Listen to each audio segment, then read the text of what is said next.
ఒకానొక సందర్భంలో మన చేతి వేళ్ళకి మధ్యలో ఒక చిన్న గొడవ జరిగిందంట. ఈ గొడవ ఒక పెద్ద ప్రశ్నకు దారితీసింది. ఎస్, నిజంగానే ఒకానొక సందర్భంలో చేతి వేళ్ళు ఎవరు గొప్ప అన్నటువంటి ప్రశ్న మొదలైంది. ఎవరు గొప్ప? అసలు ధనవంతులు గొప్ప, లేదంటే ఎలాంటి ధనం లేనటువంటి వాళ్ళు గొప్ప అన్నటువంటి పాయింట్ ఇప్పుడు ఏదైతే మొదలుతా ఉందో, అలాంటిదే వేళ్ళకు సంబంధించినటువంటి గొడవ కూడా ఒకటి జరిగింది. జరిగినటువంటి గొడవకు సంబంధించి మొదటగా బొటన వేలు అంటుందట మిగతా వేళ్ళతో, ఏదైతే మిగతా 4 వేళ్ళతో బొటన వేలు అంటుందట, మీ అందరికన్నా నేనే గొప్ప. ఈరోజు ఏదైనా సంతకం చేయాలన్నా, రాయాలన్నా, లేకపోతే ఏదైనా వస్తువులు లేపాలన్నా, ఏదైనా పట్టుకోవాలన్నా కూడా నా సహాయం లేకపోతే మీరు ఏం చేయలేరు అంటూ కూడా బొటన వేలు చెప్తుందంట.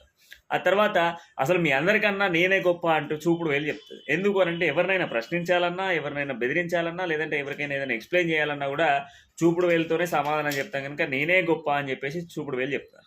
ఆ తర్వాత మీ అందరికన్నా నేనే గొప్ప, ఈ వేళ్లలో 5 వేలలో అందరికన్నా హైయెస్ట్గా ఉంది నేనే అంటూ కూడా ఈ యొక్క మధ్య వేలు చెప్తుందంట.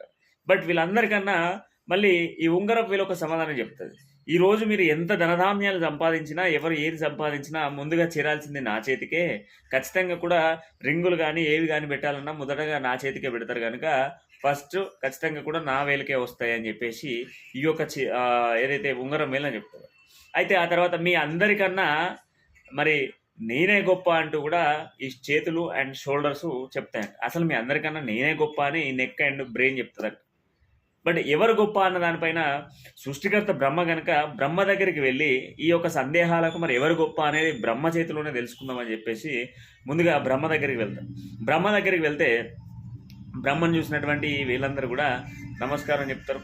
ముందుగా నమస్కారం చెప్పినటువంటి నేపథ్యంలో బ్రహ్మ అసలు ఏంది మీ సమస్య అని చెప్పేసి అడిగితే, మొదటగా నేను గొప్ప అంటే నేను గొప్ప అని చెప్పేసి వేళ్ళని చెప్పుకుంటా ఉన్నాయి అని చెప్పేసి చిటికెన వేలు చెప్తుంది. మరి చిటికెన వేలు బ్రహ్మ ఒక క్వశ్చన్ అడుగుతాడు, మరి నువ్వు ఎందులో గొప్ప అని చెప్పేసానంటే చిటికెన వేలు ఒక సమాధానం చెప్తుంది. ఏంటయ్యా అంటే, ముందుగా ఇక్కడికి అందరూ రావడంతో మీకు ముందుగా నమస్కారం చేసిర్రు. నమస్కారం చేసినప్పుడు మొదటగా ఏ వేలు మీకు కనిపించింది అంటే చిటికెన వేలు. చిటికెన వేలు దాంతో పాటుగా ఇద్దరిని కలిపేది అంటే భార్యాభర్తలను కలిపేది కూడా చిటికెన వేలే. సప్తపదుల్లో 7 అడుగులు వేసినప్పుడు వాళ్ళ చిటికెన వేలుని ఏకం చేసి ముందుకు నడిపిస్తారు. అంటే ఇందులో ఎవరు గొప్ప అనే దానికి సమాధానం, చిన్నగా ఉన్న మనం బ్రతికే దాంట్లో చిన్నగా అంటే ఆస్తులు పాస్తులు లేకపోయినా నిరుపేద కుటుంబంలో ఉన్న చిరునవ్వులతో బ్రతకాలి. ఎవరు గొప్ప అన్నదానికి పోతే ఈరోజు మిగిలేది ఏమీ లేదు. ఎవరికి వారే గొప్ప, ఎవరికి వారే గొప్ప అనడానికి ఒక నిదర్శనమే ఈ యొక్క చిటికెన వేలిచ్చినటువంటి సమాధానం. ఈరోజు మన భారతదేశం సంస్కృతి సాంప్రదాయాలు మర్చిపోతా ఉన్నాం, షేకాన్లు ఇస్తా ఉన్నాం.